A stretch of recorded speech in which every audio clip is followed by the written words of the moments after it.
Hey, what's up? It's Christmas Eve, and I thought before I start wrapping my presents, because I haven't done any yet, that I would dive in and talk about these 2021 digital marketing predictions that I made at the start of the year, see whether any of them came true, and if they didn't, let's see how far off I was. So, first of all, prediction number one was that human relationships are everything.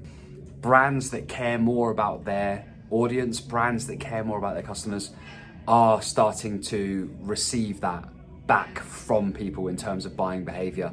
Brands that don't care or care less and just put out lots of sales messages, constantly ask to get from people, aren't doing as well. Now we know that because we've looked at the data from clients that we've taken over in the middle of the year, when we look at previously what they were doing with their email marketing campaigns, for example, and then look at how they're performing now that we're doing them and now that we're spending more time and energy to nurture the customer relationship. We can really see the difference in terms of open rates, click rates, and of course sales from the campaigns that we now run as a result of the work that we've done in putting in that foundation, that groundwork to build that strong relationship with the audience. So that goes across social, goes across website, goes across email. Really important, and human relationships are always going to be everything. So point number one, yeah, it's true. It's still the case, very much so. So expect to see that again with regards to 2022. Prediction number two, video will be more valuable than ever before. I think it's quite an easy one to say. I was reading this back and thought it's a bit of a cop-out, but it is obvious. Video as a media is extremely engaging. It's the closest thing you can get to being in person with someone.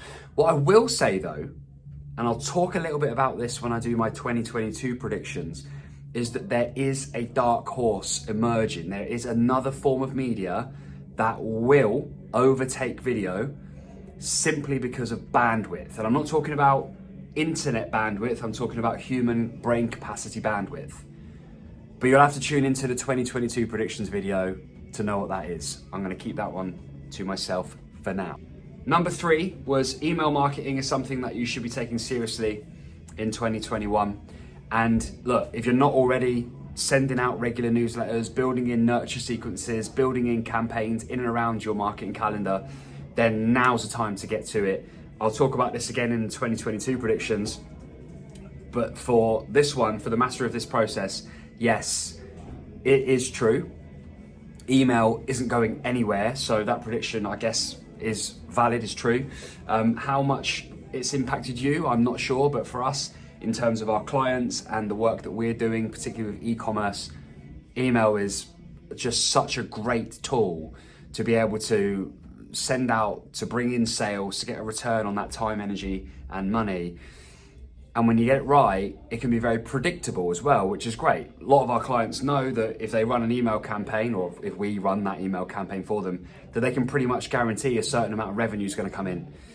What a great place to be if you need to make a little bit more revenue in a month, or you're doing your predictions and you're doing your budgeting for the year. Wouldn't it be great to know that every time you run one of these campaigns, you're going to bring in X amount of thousands of pounds? And that's how we're able to work with our clients so closely there, because we've proved again and again and again that we can turn these results out. So email, very much the case. Prediction number four, nostalgia marketing isn't what it used to be. Nostalgia marketing was there, wasn't it, in 2021? I think the whole point of this was that the world's going through a bit of a change, there's a lot of stress around, there's a lot of problems, and people take comfort in things that they used to enjoy because it takes them back there in that time, in that area of their reality, in that time when they were happy, when they had less problems, less stress, maybe less responsibility. So we use it as a bit of an escapism to take ourselves out of our sort of day-to-day headaches and into a time when things were a lot better and a lot more carefree. And I think that the biggest one to take from this is that it's all about emotions, and it kind of hooks back into point one about human relationships. Marketing is about engaging on an emotional level with another human being. That's what it is. And when you get those words and you deliver them in the right way and you get it all lined up, you can create and you can elicit positive emotions within a human being that then gives them a reason to take an action, to do something that may result in a transaction. I know that sounds like a long-winded way of explaining it, but essentially what I'm saying is feelings are very important. And a lot of the time we're basing our judgment on how we understand and engage with a brand based on how that brand makes us feel. So keep that in mind, and nostalgia marketing is part of that equation. Prediction number 5, more breaking news stories. Now, this is the one that I don't really like now looking at it, because yes, we have had a surge in breaking news. Of course, breaking news has become something that our eyes look for subconsciously on our Twitter feeds, when we're on the internet, when we're on our phones, we're looking for that breaking news. And we've actually, I think, become conditioned to be scared of it, just due to the amount of breaking news that we've had in the last 12 months that probably hasn't been ideal. That's when we start to build this relationship with that term, breaking news, that elicits a little bit of fear in us. And although we're looking for it and our mind and our eyes are tuned in to find it, it's still probably not bringing out the best emotions that we'd like to bring out in our audience. So I was saying in this prediction to use that to say, look, hey, breaking news, we've just released this new thing, or breaking news, we're just about to do this and you can be involved. And I'm not sure it's great for building trust over time. So it might be great for a quick win, but I wouldn't recommend doing it all the time. So as far as this prediction goes, I'd say, nah, didn't work out, not quite what we thought. Just because of the world and the way that it's emerged over the last year, I don't think it's a good look. Prediction 6, rooms/open video for customer service. I thought that with all the changes that happened in 2020, that we would get this increase in like digital communication through customer service. So going on a website to complain about a product or to ask a question, and then ping, up pops another human being that you can talk to on Zoom or on a video call. As far as I know, it hasn't quite taken off in the way that I thought it would. There are a lot more chat bots. It's a lot easier and it's a lot more normalized to talk to a chat bot. But I don't know about you, I still find it quite irritating. I don't think that level of quality has been bridged yet through automation and human beings using technology in a cost-effective and time-effective way, which I thought that's what this would do, but it hasn't quite taken off. So that prediction is fallen flat down on its face, in my opinion. Prediction 7, user-generated content. Still very much the case, has happened at scale.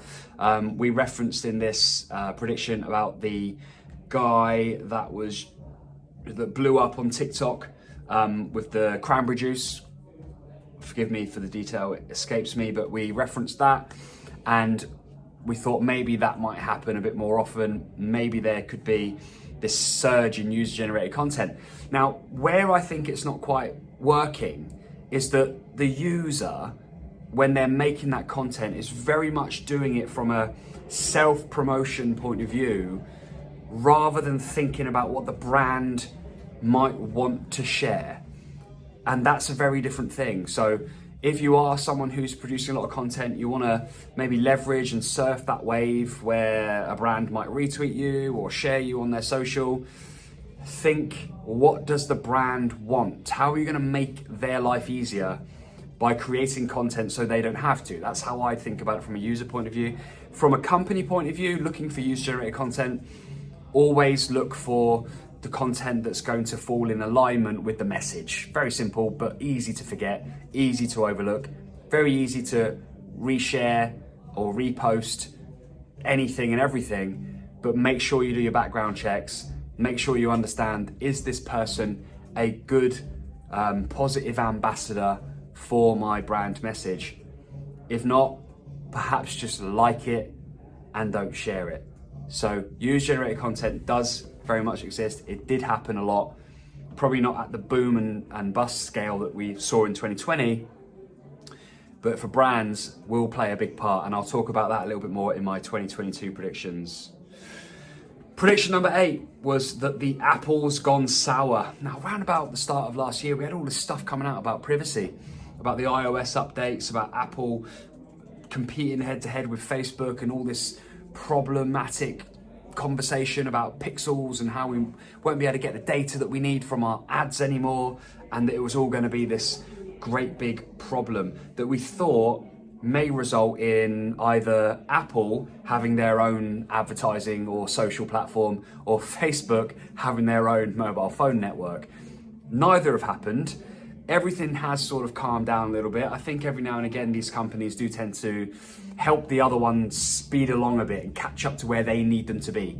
Say they're producing new technology, they're producing new protocols, new privacy rules, whatever it might be that they're doing, and they depend on the other companies. So Apple depend on Facebook, Facebook depend on Apple, but they need them to catch up. So every now and again they'll throw a spanner in the works to force them to pay attention, to force them to implement and evolve and put pressure on them through public opinion and getting people to basically understand that unless that happens, there's going to be a problem, which is where we were at last year. Well, everybody's done what they need to do. And as marketers and as business owners, we're still able to navigate around these problems, which of course is what we'll always do. We'll always look ahead. We'll always be able to figure out what we're working with and how do we get one step ahead of that. That's how we position ourselves as an agency and how we live, to be one step ahead, to understand what's coming, which is one of the reasons why we do these predictions and stay accountable to them like we are now.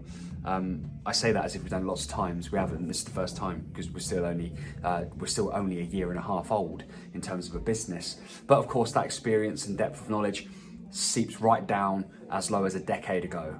From running a gym to an online coaching business to an events business, I've always used social media and digital marketing methods, strategies and tools to help me get there. And now that I do it day in, day out, I see a lot of what works, I see a lot of what doesn't work. And that's why I'm really excited to invite you along to the 2022 predictions. I'm actually going to call it Big Digital Marketing Moves for Small Businesses in 2022. Because these are big moves that you can make. Any small business, any business that's turning over anywhere between £100,000 to 2 or 3 million a year, has a small team, this is ideal for you. So these predictions are fit for purpose for a business of that size, and I'm going to be doing it live. So if you'd like to come along, there are details in and around this video. Register for that live webinar. It's gonna be really exciting. I'm gonna share 5 must-dos. I'm gonna share 4 must-avoids, and I'll also share 3 what-ifs. That if they do happen, you will want to know about it. You will want to be a part of it because it could change everything. It could really boom things if they happen. So more on that soon. Until then, thanks for tuning into this. I think it's important to check in and stay accountable, especially when you put it out there to say that these are predictions. I think as a whole, probably got 50% of them right. And then there's probably another sort of 25% that haven't really changed. And then there's another sort of little part there that hasn't really worked the way that I initially thought it would. So I'll speak to you again soon. Thanks again for watching. I'll see you in the 2022 predictions video. Bye-bye.